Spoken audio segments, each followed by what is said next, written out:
Hi, everybody out there in Facebook land.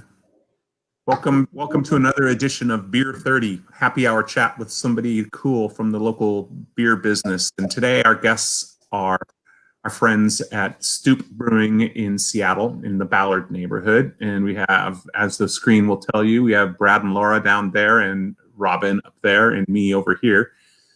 We've got some things we want to talk to you about. First of all, cheers, everybody. Cheers. I'm drinking. I'll let everybody know what I'm drinking. Right here. Got me. You have a crowler. Got me a crowler of something new and delicious from Stoup. Stoup started delivering to my neighborhood today, so we ran down the street and picked up our beer. We placed an order online, and then they came and they delivered it. We're dropping off beer in West Seattle today, and we were able to go down there and just pick up our beer like it was the easiest thing in the world. And thank you guys for thinking of West Seattle. I know it's a real pain in the butt to get here right now and back from here because of the bridge, but thank you very much. And so cheers to that. Yeah. What's everybody else drinking? I'm drinking the Afternoon Delight. We're going to try to do that again next Wednesday, Kendall, just so you know. Okay. We kind of bought a lot of beer from you guys today.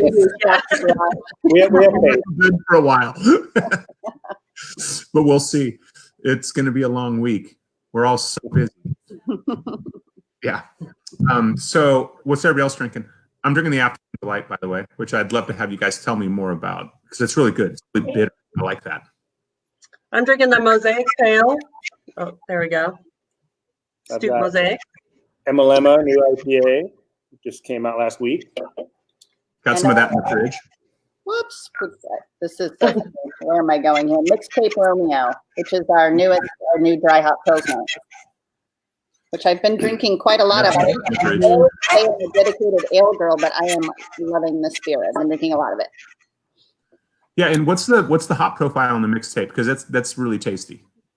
It's really a little Cascade in the Whirlpool, but it's a big dry hop of Nelson Staben, which kind of gives it a little oomph. I'm digging this thing where people are taking these old world style beers, especially Pilsners, and then hopping with non-old world with new world hops. It's a really cool blending of the two, in my opinion, two really enormous beer cultures in the world right now, the European beer culture and the American West Coast hoppy beer culture, IPA culture. So I'm really digging these, newfangled hops in old world beers, lagers with really cool newfangled hops in them. Yeah. It's fun because everyone's playing with esters from ales, for like hazy beers. But what about small sulfur components and things like that from a good lager? How does that intertwine with the dry hop too? So it's another layer of complexity you can kind of play with. Cheers to that. So many cheers. I know exactly. Yeah, we're going to be saying cheers a lot. So let's get right to it. You guys were in a pretty good position when the world went topsy-turvy upside down on us. You guys were in a pretty good position, whereas a lot of people had no plans to can their beer, package their beer in a way that was going to be good for off-premise sales. You guys were already in the process of getting your beer into cans and starting that whole process. So you guys jumped on board. Like you came out like days after the taproom shutdowns happened. I was reporting that you guys were going to start making your beer available in cans, and it was like, wow, they do that so fast. And it turned out that you guys were in the process of doing it already, right? Yeah, but not as long as we wish we were. We had quotes for canning lines, but we hadn't pulled the trigger. So really it was the mobile canning lines, particularly craft canning, that came in and has really been doing a great job for us until we can get a line up and running ourselves. I think we were lucky too that we had done the collaboration beer with Cloudburst and Standard for the Brewers anniversary. So that canning date was on Craft's calendar already.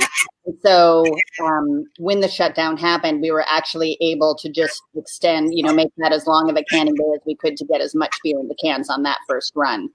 So that was really good for us. And then we were able to continue scheduling them from that point. They're working really long hours canning everyone's beer right now.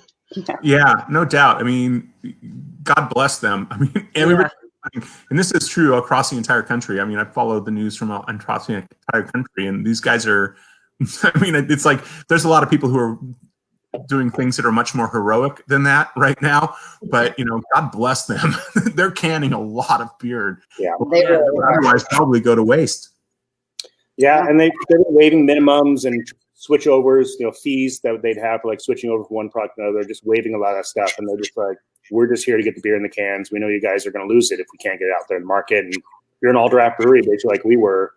There was no place for our beer to go. Now you have a place for your beer to go because you guys just got a new canning line. It's installed here. yet. It's not up and operational yet, but how's that going? It's going well. We've got a labeler that's been ordered. It's on the way, and we're just trying to work out decal, how to get the empty cans onto the canning line. We can do that manually to start. It's just kind of a tough process. But then maybe we can get something more automated as we get the beer out in the market. Cool. And I'm not exactly sure who's all paying attention to us right now, but in the past when I've done this, there have been a lot of people that are pretty knowledgeable, a lot of industry people. So why don't you tell us a little bit about the canning line that you guys got? It's a Wild Goose. It's kind of the standard. A lot of people are using those. WP 250, so a 4-head canning line. Cool. Not that it's kind of a standard workhorse for smaller breweries. Not a big rotary, $1 million line. It's much more affordable. Much more affordable. And a question I've always wondered is with these mobile canning companies, who we all agree are performing heroic efforts right now. How is that? Is that from a cost perspective? A lot of breweries have been using nothing but mobile canning for a long time. Is there some point where it starts to become kind of like where you would see, I mean, you guys haven't really been there, but is there some point where you'd see like a cost benefit to investing in your own line at what point does it become a cost benefit for you to go ahead and invest in your own line? Well, I think if you're looking at selling the beer mainly out of your tap room, then you have that extra margin in the tap room, and the mobile canning fees isn't that hard of a anything to bite on. But if you start trying to like produce and get into grocery store and things like that, it's really hard to hit the margins to get it into a grocery store to where they're going to mark it up and have it on the shelf. And so those margins get much tighter, and your profit margin goes down significantly at that point. So we saw that. It was already looking like it would make sense for us to make that investment. We could see that really clearly, which is why we jumped when we had the opportunity to nab one. And you guys are going to put it over there in your north facility, right? Yes. The new space. Was that always once you guys signed the lease on that new space, which I don't know, I'm not sure that everybody out there who's already familiar with Stoup Brewing even knows you guys have that space. It's over there next to Rad Power Bikes. Why don't you tell us a little bit about that space? It's about 7,000 square feet, and we really did design it for cold storage and as cellar. So we moved beer over there from the fermenters. And so we did design it to have all the cups ready for a canning line. So that was built into it. It was just a matter of getting one in and getting everything plugged in. And then that's where the canning line's going to be, which makes sense. And do I remember that you plumbed it to move beer over there? Yeah, we built two 2-inch insulated stainless steel transfer lines from one building to the other, which was a little more difficult than we thought, not to get the work done, but because it goes overhead, and the TTB was saying that it goes over a public space, and that's not legal. So we had to go back to the landlord and literally rent a foot-by-foot box in the air across the two buildings. Quite a project. It was a head scratcher, but we got it done. So TGB's happy, we're happy. Beer's moving over there, and it's working out. Yeah, the buildings aren't super connected, so we have to get over. Anybody that's familiar with Stoup Brewing knows. I mean, is familiar with the actual brewery and the tap room and so on. Knows that you're one building over here, but then it is that building next door, that new building next door, where people are probably thinking where Rad Power Bikes is at. Which is where the new the new space is at. So yeah, actually plumbing it to get beer over there from one part of one building to another is pretty cool. That's quite a feat of engineering, in my opinion. And it's not really noticeable. If you're standing at Stoup, you don't necessarily know it's there because our space is physically directly behind the beer garden. And of course, on the north end of our beer garden, we have the large shipping container that houses the all of our malts. And so you really, when you're just sitting at Stoup, you really don't know it's there. You see this looming building, but you're not really looking into the brewery in any way, or the production space, I should say. Just trust that it is over there next to Rad Power Bikes. I keep mentioning Rad Power Bikes because I'd like to thank them for sponsoring the Washington Beer Blog. Oh, how convenient. To be honest with you, and this is an honest message out to everybody who pays attention to the Washington Beer Blog. If you look at who our sponsors are, other than the one that delivers pizza, thank you very much, Zeke's Pizza. Awesome. And Rad Power Bikes, pretty much everybody else is severely impacted by what's going on in the world right now. So my advertisers are everybody who advertises on the Washington Beer Blog, it's tough times for everybody. But for Rad Power Bikes and Zeke's Pizza, God bless you. Anyway, so let's move on. Let's talk about something else. Let's talk about what you guys got going on for Mother's Day coming up this weekend. You got involved with Marley down at the Brewmaster's Bakery, or Brewmaster's Tap Room, and the Brewmaster's Foundation, because Marley's an overachiever. Seems to have a lot of time on her hands, Yes. right? Right. How she does single-handedly trying to save the flower farmers, and so she's rallied as many of the breweries as she can to the cause, and so we have loaded Mother's Day bouquets into our online store. So at the same link where you can purchase your beer to go, you can also select a small or large bouquet for mom. And we're taking those online orders through Friday, and then the bouquets will be available for pickup on Sunday from noon to 5 p.m. And the florist will be here specifically handing out those pre-ordered bouquets. It's a really great program. We're happy to support them. We're also very happy to support the moms, because I can tell you that as a working mom with 2 school-age children at home, I'm kind of dying, and I definitely need some flowers. So, Brad, take care of your moms. Did you hear that, Brad? I got it. Loud and clear. As we were talking earlier, it's like throughout these shutdowns and everything, the people that I feel the most sympathy for are the people who are not only in a situation where they're working from home. For me, I work from home all the time. But if you're having to work from home now instead of your normal office job, and you have kids, I can't even imagine how difficult that would be, trying to handle your normal job and having kids that should be in school running around. So, cheers to that. I know, Laura, you're probably, because the brewery, of course, you guys are still busy. You're still working your butts off. So I can imagine. So Brad and Laura, cheers to you guys. How's that been managing that? Very loud. Yeah, very loud. And it is really hard. I mean, I'm grateful that my kids are okay. They're quite happy to not be going to school. But what I mostly find is that I have a really hard time thinking straight. I'm just, the degree of multitasking has increased exponentially, and that's just where mistakes can happen. And my biggest struggle is thinking clearly while there are very loud boys in the background, and trying to foster their education, right? Like, I'm trying to make them into better humans, but I'm not sure that I can succeed at that. So we're doing it. That's why you get pets instead of kids. I know. I know. Robin has 2 new kittens at home. Yeah. So, Robin, we should mention that you used to be a teacher, right? Yes. Robin and I need to switch places. I taught high school kids, though. Yeah. But still, I'm not missing teaching right now, because if I were a teacher, let alone a parent, but teaching online to all my students, that would just be very difficult right now. So, well, I have one friend who's a high school teacher, and this has been challenging for him because he's not exactly a tech savvy kind of guy. Yeah. So he's had to learn this like now. Yeah. And his students know a lot more than he does about some of these, about this whole technology thing. So now there's a lot of interesting stuff going on in the world right now, isn't there? I mean, it's so strange. And I am grateful. I'm grateful to the teachers. I don't feel abandoned by them in any stretch. They are all working. They are working so hard. It's just that they are more equipped to deal with my children in that arena than I am.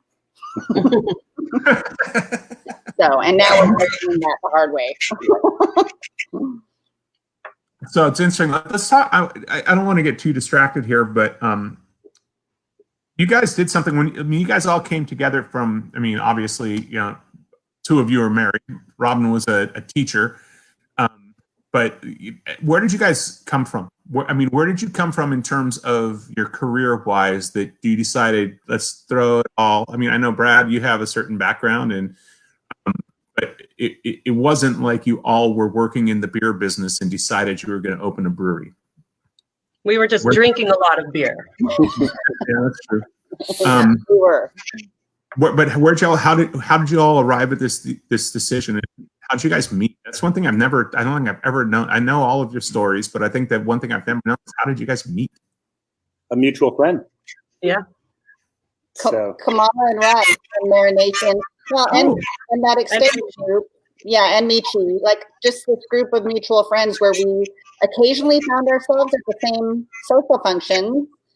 And Robin was homebrewing at the time, which is, I think, why they fostered a conversation with Brad, who had been brewing. And so they began an email correspondence surrounding beer and beer styles, which eventually morphed into the conversation about both trying to figure out where to go within the beer industry. Like both of them, I think at that point, Robin, you had already left teaching, right? No, well, when I was first communicating with Brad, I was still teaching, but I was homebrewing, and Kamala said, I think Brad was a brewer in Germany or something. That's what she said. nice. And I still actually have in my homebrewing journal emails from Brad that I cut and pasted and put in my journal because I didn't really know him that well. We had met at parties and things like that, but we didn't know each other that well. So we were mostly just not working where we were supposed to be working and emailing back and forth about beer. When my kids were taking tests and stuff, that's what I was doing. And Brad was working as a chemist in a laboratory here or just across the bridge in Inner Bay. And he was miserable.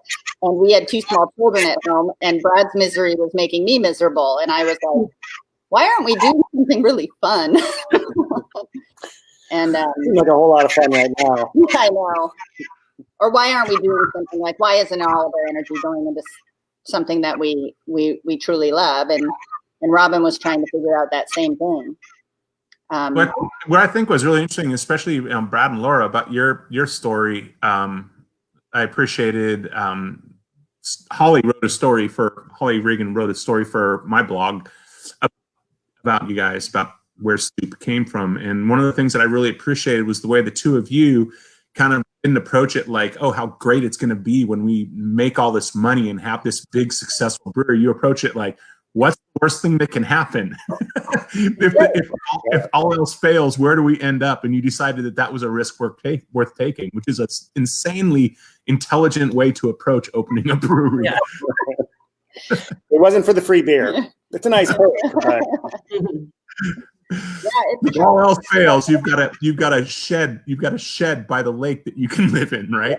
It's true. Yeah, there's a teeny tiny cabin on Lake Coeur d'Alene that we would be pretty happy living in. And so, yeah, for me, that was my, that's how I was willing to jump. Like, let's do it.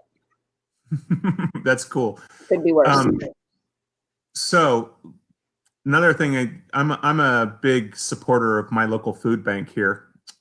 And I know that you guys have been doing a food drive as you're selling beer to go at the tap room there in Ballard.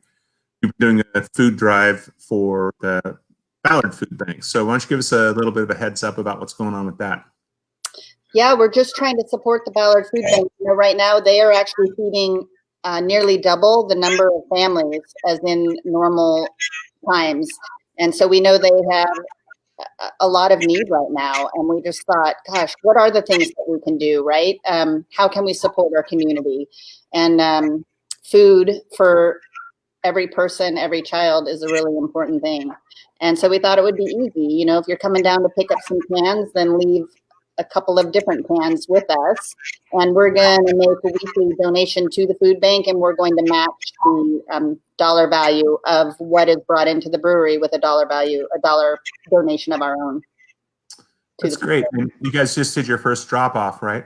Last week, we made the first drop. It was 80 pounds of food, and we made an equivalent $400 donation. Nice. And we have another, you know, food is amassing downstairs right now. And I think we're going to go ahead and make this week's donation today so that we can maximize it via the, you know, Give Big program that runs through May 6th. That's very cool. I know we live where we live, and where you dropped off beer today in West Seattle is literally right across the street from the food bank. I don't know if you probably didn't know that, but and there was a line outside the food bank when we went down there to pick up our beer today. And there is pretty much a line outside the door of the food bank pretty much every day now. So yeah, they're doing awesome work. All the food banks in America are just getting hammered right now. And I've been doing some form of volunteer work or fundraising for our food bank here in West Seattle for crap. I'm so old. 20 years now. So are we. I know, exactly. Hopefully we get to bowl this year, Kendall. I hope we can do that again, but I'm sure you'll figure something out if that doesn't work. Yeah. I hadn't even let myself get that far ahead to start worrying or thinking about Turkey Bowl. We won't know what that will look like. We'll do something. Even if maybe we'll have to do some sort of online turkey bowling event or something, or socially distanced turkey bowl. Turkey bowl is an event that Stoup Brewing has participated in the past, and I've been doing it for 20 years now, and it's a big fundraiser for our local food bank, and we've raised over $100,000 for the food bank with turkey bowl. So if it doesn't happen this year, they'll still love us, and we'll still love them, and we'll find a way to support. But anyway, so yeah, thank you for supporting Ballard Food Bank. It's a food. Making sure nobody's hungry in America the fact that anybody is hungry in America is a travesty. It's absolutely ridiculous. We waste more food than we eat. It's true. Anyway, thank you for stepping up for the food bank. But moving on, let's talk some more about Ballard. You guys have another beer in the Ballard collaboration project. What do you guys call that? The Ballard Brewery collaboration? What do you guys call it? Well, we're actually, you know, we have been meeting all 12 breweries within the Ballard district. We've been meeting regularly and forming a coalition, which we're calling Ballard Brewed Coalition. And we've been in the process of formalizing how an organization like that would work.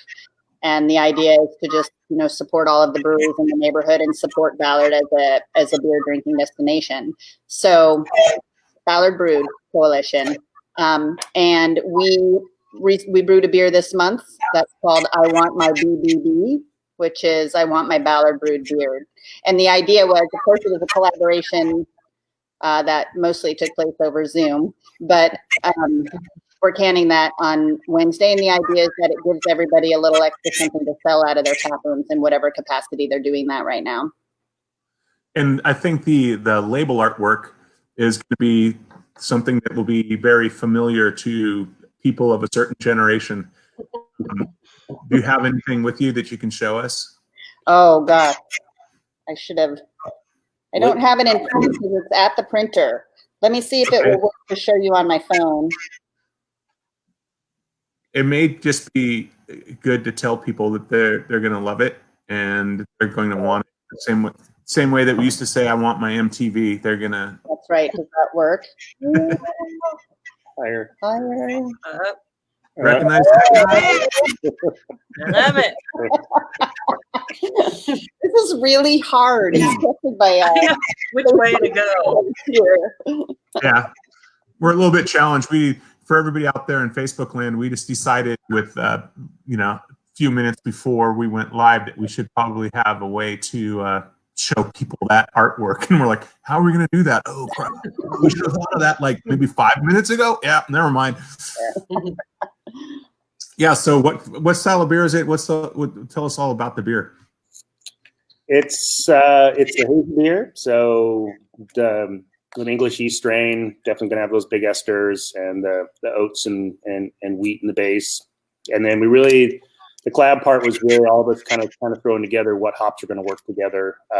So it's a good mix. It's going to be a little more than the dank side. We got some Michigan Chinook that Ruben's offered up, and that's going to be a really fun hop. It's got a lot of bright, but also a little kind of old school dankness to it. And then we've got, what else is there, Robin? Zaka, Cashmere, which is a real fun new hop that's in the public breeding program. That's a lot of fun. So we did testing of it yesterday, and I think it's going to be great. And so that will be in all of the Ballard tap rooms on probably the 14th, available for sale on the 14th for sure. Okay. And so, and you're going to have it canned, and it's going to be available for sale on the 14th. And then on June 1st, we're going to be able to come to the tap room and actually drink it there. Yeah, hopefully. Yeah. Come on, don't screw this up. Yeah. Stay apart. I know. Oh. Speaking of June 1st and phase 2, this is all real new information, but have you guys started to look forward towards what that's going to look like when you get the chance to open for phase 2 of the rollout plan? Yeah, we've met talking about configuration of the tap room, how to maximize space. We have the 3 different spaces. We have upstairs, tap room, and the beer garden. So we have a lot of room for people to spread out, which is great. And we'll probably extend out a little bit out front just to make sure there's lots of room. And at 50% capacity, we realize that's really not that many people, sadly. Even with 3 spaces, it's compared to a normal summer Saturday or something, it's pretty minimal. But so there's going to be lots of room for people to spread out. Yeah, and the idea that there's going to be a lot of things, and we don't need to get into that here. I'm going to be talking about this on the blog over the next couple of weeks a lot, talking to people about what we can expect and what it's going to look like and what people are thinking about doing. But one thing that's going to be interesting is that if it's phase 2, we're supposed to not have groups larger than 5 people. Mm-hmm. So no big drink up parties after soccer practice. No toddler birthday parties, no Sunday afternoon running clubs coming in. It's going to be interesting. Part of what we go for the tap rooms for is this big socialization thing. And it's like, yeah, but you're only supposed to be socializing with groups of 5 people, and they're supposed to be the people that you're already isolated with. And it's like, this is going to be interesting. It's going to be open, and it's better than not being open, but it's going to be interesting. Yeah. We'll see how it goes, but like I say, just don't screw this up, people. We got to get through phase 1 because that date for phase 2 is flexible. So let's just make sure we get through phase 1. So is there other stuff you guys wanted to talk about today? What else did we talk about? We have our Berliner Weiss. This is kind of fun because we bottled some beer. Well, again, here I go. Would you bottled those one at a time, a homebrew style, or what? Oh, we don't want to talk about that. Yeah. It's very labor intensive. We'll just say that. We are keeping the brew crew working. That's right. People are employed. That's what's important. Yeah, we would have done it really quickly and efficiently, but we wanted to give them hours.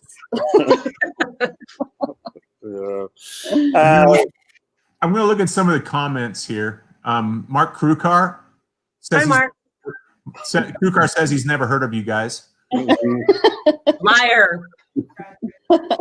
Yeah, Matt Edwards wants to know, Brad, are you wearing cargo shorts?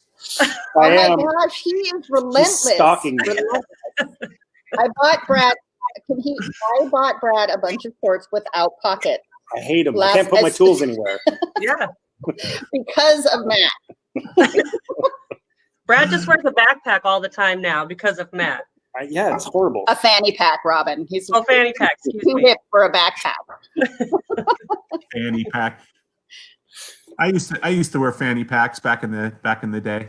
Yeah, there's nothing wrong with it. Yeah, Kim, my wife is sitting over here and she says you don't need to talk about your fanny pack. Your back doesn't get sweaty. Yeah, that's true. careful. I'm going to make a Stoup fanny pack. The next big thing. Okay, so one last chance. Anything else you want to talk about that's happening in Ballard? How the crowd's been down there? Because here's what I imagine. I imagine people rolling up and parking their car, assuming there's a place to park, down in front of, like, say, Obet's, and going to Reuben's and buying a few 6-packs, and then coming up to your place and buying some beer, and going across the street to buy some beer. Yep. That down there? Have you noticed? Yeah, no, it's really good. I feel like there has been so much love and support for the brewery district in general down here. We're definitely seeing, and I regularly see posts, right, where people are posting all of the beers that they have picked up as they've made their rounds through the neighborhood. So we're definitely seeing that kind of support for everyone in the hood. It's great. And people are trying not to mess it up. I mean, you can see them socially distancing properly and queuing up. You know, we have tape, and so the other breweries out at 6 feet so people know where to stand before they move up in the line to buy their beer. And people are being really respectful, which is awesome. And we really hear them. They want us all to survive. They want their breweries to survive. And that, feels really good. We are so grateful for that. Yeah, I was talking with somebody, another brewer, Chad, over at Varietal. And he was saying, is it time to build a fence? Is it time to build a wall around Washington in terms of beer? Is that the way we should be looking at this? It's everybody out there. It's like, speaking not just to the four of us here right now on the screen, but to everybody out there who might be listening. This is a really good time for you to support the breweries that you love locally, because they're the ones that you want to be there. And those people down in California, they can support their local brewery, and we'll support our local brewery. And then after this is all over, we can drink their beer and they can drink our beer. Still, let's just keep it alive. So, and a lot of people have asked me via different channels, like, what's your advice for what should I do? What should I do to help support the brewing industry? And I'm just like, whatever local breweries you love, those are the ones you need to be supporting right now. And especially, to be honest with you, and this is nothing against anybody, but the smaller ones, if there's a small local brewery up the street that you love, that's the one you need to be supporting right now, because it's tough. It's tough out there, and hopefully things are about to start getting easier for all of us. Yeah. But I'm being told there are a couple of questions here besides the Matt Edwards wanting to know about your pants. That's a hard question from Matt. Will you be continuing the emergency beer can series? Well, we have this design project in the works, because of course that's not how we intended to come onto the market. So I think the answer is, in the short term, yes, for sure. We are working on another label design, and we don't know when we would release that at this point. There does seem to be a fondness for these "Hello, my name is" labels and these emergency beers. Yeah, I think that that "Hello, my name is" thing is like, it was you mentioned to me that it was kind of a Hail Mary kind of emergency thing. But again, it's like, no, that's a really great idea for labels. Well, I don't know. Anybody that knows us might remember when Lindsay Scully was behind the bar before she left, when she was with Pico Brew. And so Lindsay gave me that idea, and I am very grateful to her for that. She's clever. It was a good one. Talk about the viability of other brews. I see Stoup and Reuben's with lines, others not so much. With canning lines. Lines outside the door. Oh. Talk about the viability of other breweries. Oh, the viability. That is an interesting question I'm going to bring up with you guys. My wife is over here monitoring the questions coming in on Facebook, because we're all talking to each other. And Carrie wants to know the viability of selling beer right now. She says she's seen lines outside your door. She's seen lines outside Reuben's. But for breweries that don't have lines out their doors, I mean, at what point, what's the viability of it? At some point, is it just, if you're selling anything, it's worth being open? Or at some point, you kind of have to draw a line and say, if we're not selling this much beer, what do you guys think about that? Yeah, I mean, that's the decision every brewery's got to make on their own, right? Like, what are their cash reserves? What are their avenues to get the beer out of the market? Obviously, we were 99.9% draft. It was either pints in here or pints at bars and restaurants. Well, obviously, that's not a good business plan right now. So we did crowlers right away.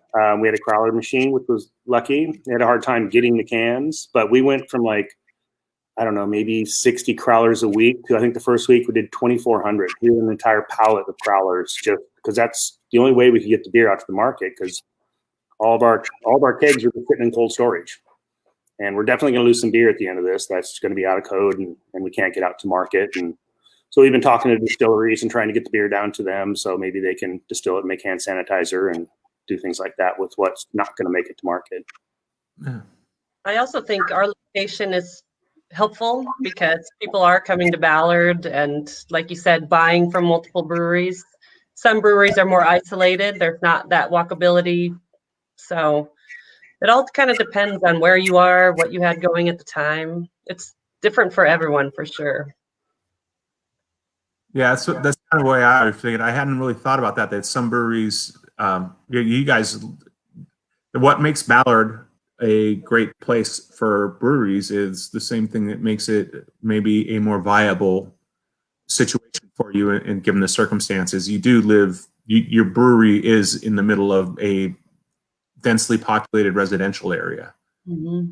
Brewery was if your brewery were out in Snohomish or, Monroe, or someplace where it was not as densely populated and where people traveled, where your crowds on Saturday afternoon were people who had driven 20 or 30 minutes to get there, that'd be a lot different than people who just walk down the street to get to your brewery and to the other Ballard breweries. So you guys enjoy an advantage from that standpoint, for sure. Yeah. I think off-premise sales, the sales out of grocery stores and package stores was up like 14 or 15% in April. So people are buying beer, but they can't buy a pint of beer in a bar and a restaurant. So that's just that whole part of the segment is just completely falling apart. It I has would been. also Go ahead, Robin. I would also say a lot of it is the relationship that you've created with customers. I think most breweries do a really good job of that. But we found that some people are still following their same habits. They want to come to see our taproom staff.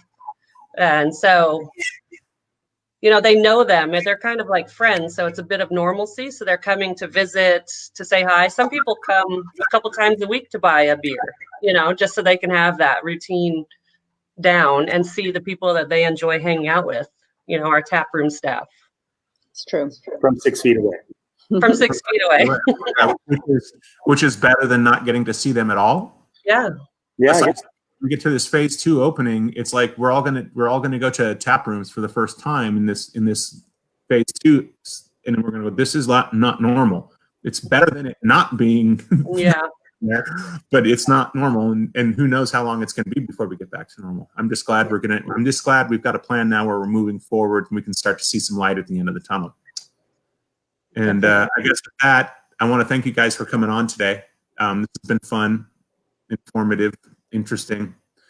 And any last words you want to say besides cheers and good night? Well, thank you, Kendall, for always supporting us. I mean, you've been kind of the communication outlet for everyone, same thing, kind of a comfort to all of us and the beer drinkers in Washington. So thank you. Yeah. Well, thank you. I appreciate that a lot. Yeah. We appreciate being invited on. It's fun to talk to you, and hopefully we will get to see you over here for 2 months. See each other for real face to face. Yeah.